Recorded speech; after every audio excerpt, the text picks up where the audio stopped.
बहुत बार आपने सुना होगा, आपने देखा होगा कि बहुत सारे ऐसे फ्रैंकली फोटोग्राफर्स रहते हैं जो फैमिली के साथ बहुत ज्यादा एंगेज हो जाते हैं, बहुत ज्यादा उनसे घुल मिल जाते हैं, जिनसे उनका इवेंचुअली बिजनेस में बहुत ज्यादा बेनिफिट होता है। क्या है वो बेनिफिट, चलिए जानते हैं। Benefit number 1, good engagement. जब आप अपने कपल से गुड एंगेज रहते हो, जब फैमिली से गुड एंगेज रहते हो, तो वो अपने दिल की आपको बात बता पाते हैं, खुलकर आपके पास पेश आ पाते हैं कि हमको ये पोज पसंद है, हमको ये पोज पसंद नहीं है, हमको इस पोज नहीं जमता। फैमिली वाले बताते हैं कि हमको ये ट्रेडिशनली जमता, मेरा ये ड्रेसिंग सेंस जमता है।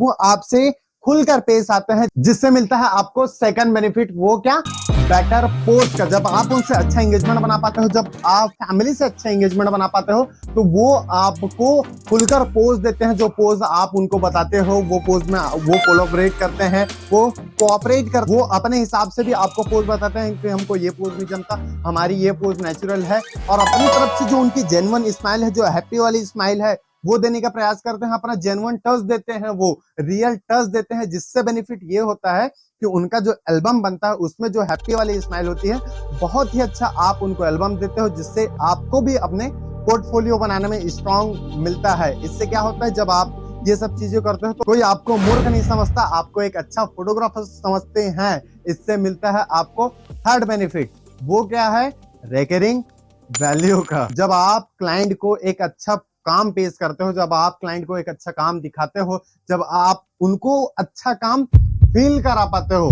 अच्छा बिजनेसमैन वही होता है जो उस चीज को, अपने प्रोडक्ट को उनको फील कराता है। जब आप उस काम को फील कराते हो, अनुभव कराते हो, तब उनको विश्वास होता है, जिससे वो अपने पूरे परिवार का काम अपने रेफरल में, अपने परिवार सर्कल में, अपने सर्कल में पूरे आपकी चर्चाएं करती है, आपका रेफरेंस देता है, जिससे हमारी रिकरिंग वैल्यू बढ़ जाती है, हमारी मार्केटिंग ऐसी बढ़ जाती है। ये बिजनेस के फंडेज हैं। यदि आपको नहीं पता तो इसकी भी वीडियोस यहाँ पर अवेलेबल हो जाएगी। And eventually fifth and most important, हमारा यूनिकनेस वहां दिख जाता है, हमारी एक अलग से ब्रांड वैल्यू दिख जाती है।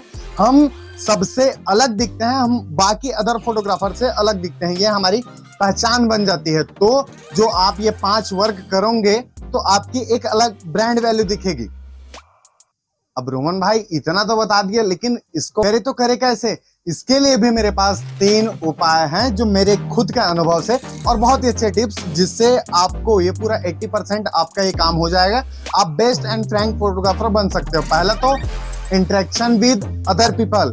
घर के लोगों से नहीं, बाहर के लोगों से करो, क्योंकि घर के लोगों से तो आपको सिर्फ ताने और गाल। कुत्ते मेरे बारे में यूट्यूब पे बताता, मारूंगे तुझे। जहां तक हो सके वहां तक इंटरेक्शन करो। कॉलेज के फेस्टिवल में प्रोग्राम्स लो, सोशल वर्क हो रहा है वहां जाओ, यानी जहां लोगों का जमावड़ा है वहां जाओ, उनसे इंटरेक्शन करो, क्योंकि इवेंचुअली अंततः लोग ही आपके कस्टमर है। जितना ज्यादा आप उनसे इंटरेक्शन करोगे उतना ज्यादा आपको अनुभव आएगा, और ये अनुभव काम में आएगा।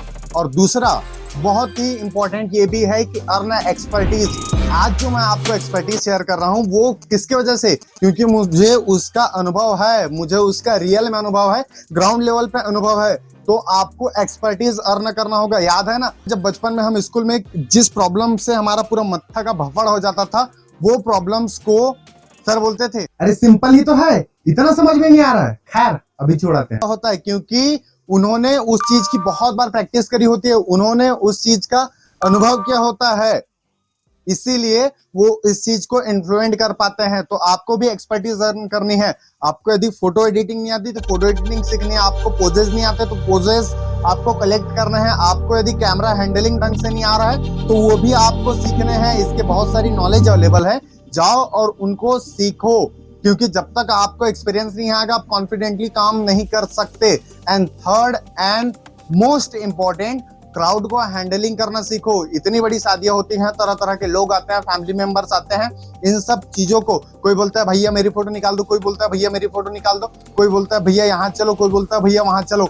इतने सारे लोगों को जब आप हैंडल करना सीखोगे तभी आपका बिजनेस अच्छे से ग्रो हो सकता है। इसीलिए जहां तक हो सके वहां पब्लिक प्लेस में जाओ, अच्छे अच्छे प्रोग्राम्स में आप पार्टिसिपेट लो, और वहां के पीपल्स को मैनेज करना सीखो, क्राउड हैंडलिंग करना सीखो। जब आप ये सीख जाओगे तो आपका एक अच्छा सा जो 80% वर्क है, आप frankly photographer as a leader आप बनकर उभरोगे, क्योंकि ये लीडरशिप का खेल है।